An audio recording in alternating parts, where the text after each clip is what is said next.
Let's talk about underlayment real quick. Okay. Under those materials. Now, years ago when I was a young lad, in the mid 80s to late 80s, I did a lot of roofing and construction back on the East Coast, and I shingled a lot of roofs. Oh. But that's all we used.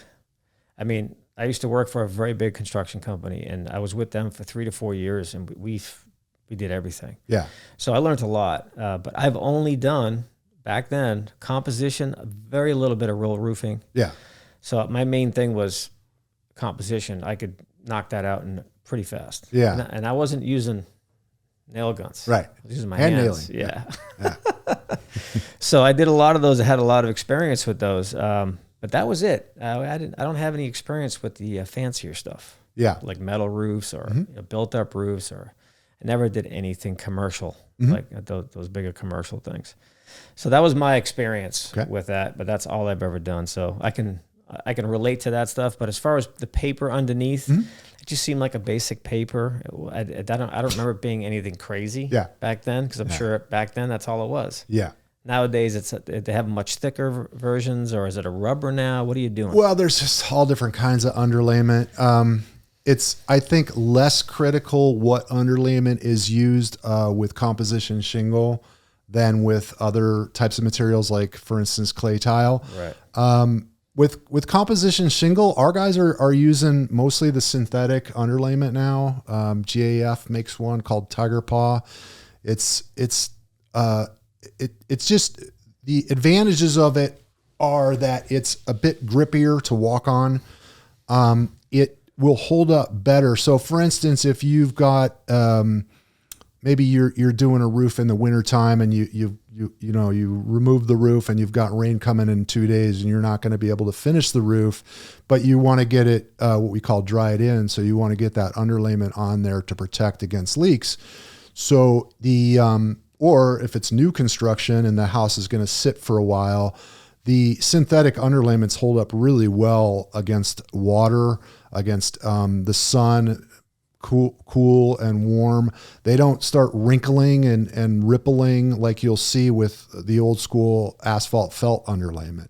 Yeah. So getting back to composition shingle, so basically the underlayment is just a vapor barrier. Really, if you do a composition shingle roof and install it properly, you could do it without even using underlayment. Yeah, it makes sense. It would work for a composition. Yeah. But it creates a surface to nail to, and it's a vapor barrier. When you start getting into clay tile, for instance, with clay tile roofs, especially the true clay, the 2-piece clay tile, water does get underneath. And so the underlayment is pretty critical, because that's your last layer of defense against leaks. Right. And in those cases, we still sometimes will use synthetic. There are different types of underlayments that are just designed for tile installation. And usually we'll do a double layer of the underlayment when it's tile. Right. So the way I explain that to customers is, look, if you have a lightweight concrete or a clay, your paper underneath is very important, because that's what's keeping the house dry. Yep. And your tiles on top are protecting the paper. That's correct. On the UV rays, right? Yep. So that's about as simple as that can be. So as far as if I'm expecting a house that's about 30 years old, 30, 35, one of the first things I mention is your paper. If it's original, then it might be decaying. Yep. It might be wearing out. Yep. So I always recommend they call a guy like you to get out there and pop off a few and take a look and see if it needs replacing. Now that kind of freaks people out a bit, because now you're talking about removing all those. The only way to do it is to literally piece by piece remove all those tiles, stack them up, and then put new paper, take the old paper off, put the new paper on, and then put the tiles back, unless you want to change the color. Unless you want to change the color, and unless you want to go to a simpler roof material. Yeah, you don't necessarily like the look of the roof, but clay tile really kind of has an indefinite lifespan. It doesn't go bad per se, unless you walk on it. Unless you walk on it, it's funny. So what you're describing is what we call a tile reset. So basically, you take up all the tile, stack it, you leave it on the roof typically, remove your underlayment, then you're able to get to any rotted wood or whatever and replace that. And then install new underlayment, typically double layer underlayment, and then reinstall the tile, and any broken tiles get replaced. That comes up most often, in my experience with inspections, on tile roofs that aren't nailed. And that's unbelievably common, even with new construction. I was on a job that we were doing, or I was on an inspection, and I saw a brand new clay tile roof being installed, Beverly Hills, and they were not nailing it. And I even yelled up to the foreman, I go, you nailing those tiles? He goes, no, just mortar. That's not acceptable. I thought you were going to say they're using their gum to hold them down. It's like, yeah, just the mortar between the tiles is fine, but it's cosmetic, it's decorative, it's not in and of itself enough to hold the tiles in place. It's holding the tiles together. It's not fastening them to the roof. That's right. That's right. Wow. That's some crazy shit. And I even, I don't know, it was kind of a waste of time. It shows you how much respect I have for inspectors that work for municipalities. But I called building and safety in Beverly Hills, and I said, I work here all the time. I said, you know, I didn't rat this particular house out. I said, but are you guys checking for nailing of tile?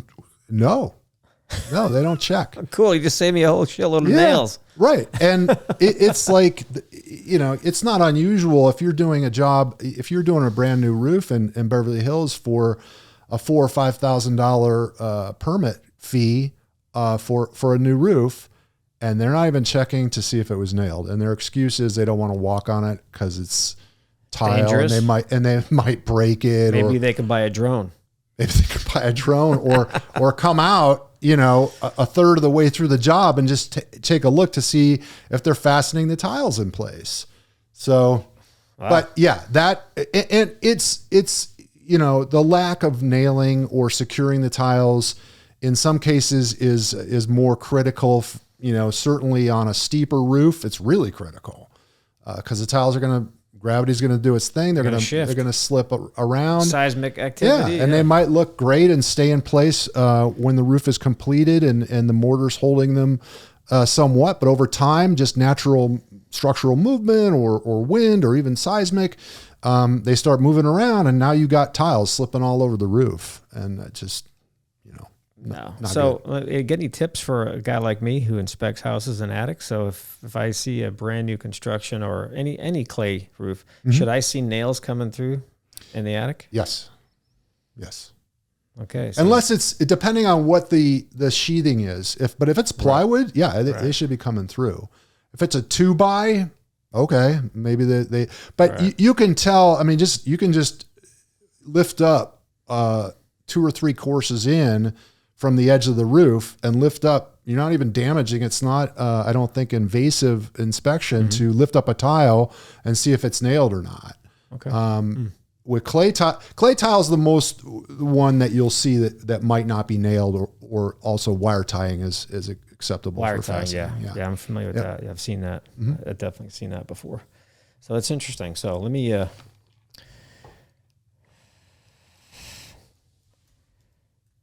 Seeing how we're on the tile topic, I got a few photos in here I want to share with you.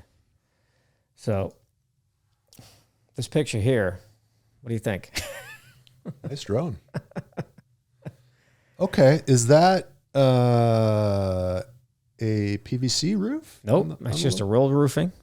So it's torched down? It's not even, I don't think it's torched either. But my point is the tiles.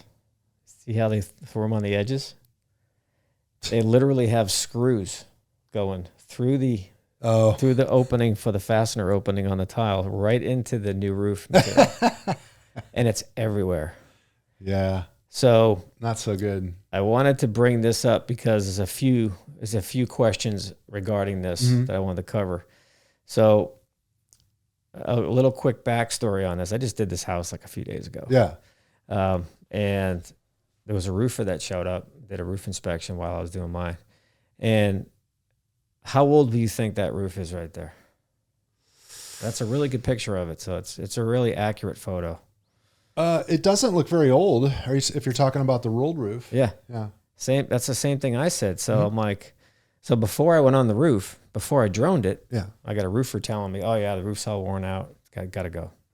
So I get up there and I'm like, am I on the right roof?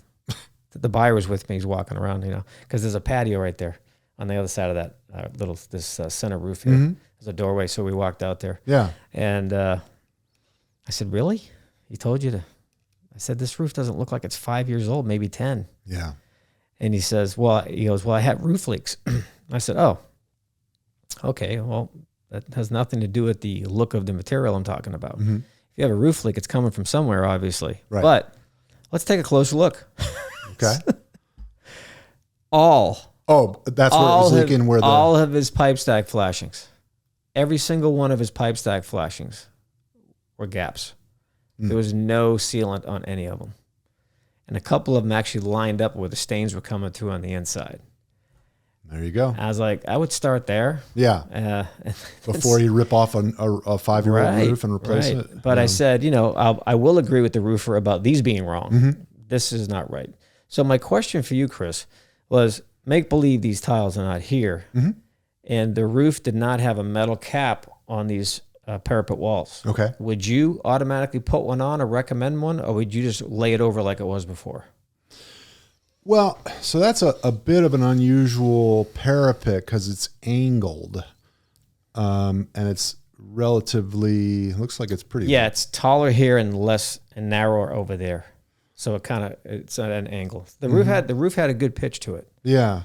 So it was definitely going to drain well. Yeah, I think the coping tile. So they kind of basically did a odd version of coping tile around the parapets. Usually you would either have coping tile would be acceptable, coping metal would be acceptable. And even if it's done right, if you do the rolled roofing properly and adhere it well, I see it work just fine with nothing there. Okay. But yeah, I mean, I would, if it doesn't have one of the two, I would recommend either coping metal or coping tile. On this one, I'd probably recommend metal. Because typically coping tiles are not going to be installed lengthwise. That's just a very kind of a wide and angled parapet. So I think metal would probably be a better fit on this one. I think so too. Yeah. Well, they just did that for cosmetics. From the ground, the guy was like, "Oh, isn't my roof tile?" I'm like, "No, not at all. Just the edges." Not at all.